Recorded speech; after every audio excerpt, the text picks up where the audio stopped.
যাওঁ ব'লা। মই যে আৰু আগবাঢ়িব নোৱাৰিম সখা। চোৱাচোন চোৱা, মোৰ দক্ষিণ পদত কুশকন্ত কথা। এনে অৱস্থাত মই পদমতি অতিক্ৰম কৰোঁ কেনেকৈ? ইয়াৰ কিবা এটা উপায় কৰা নাই।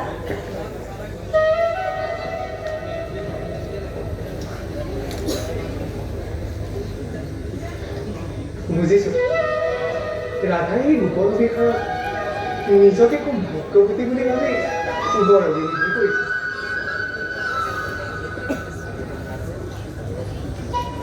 বাৰু সখী, যাবতো লাগিবই। যদিহে তুমি একান্তই পদব্ৰজে যাবলৈ অপাৰ, তেন্তে আহা মোৰ স্কন্ধে আৰোহণ কৰা।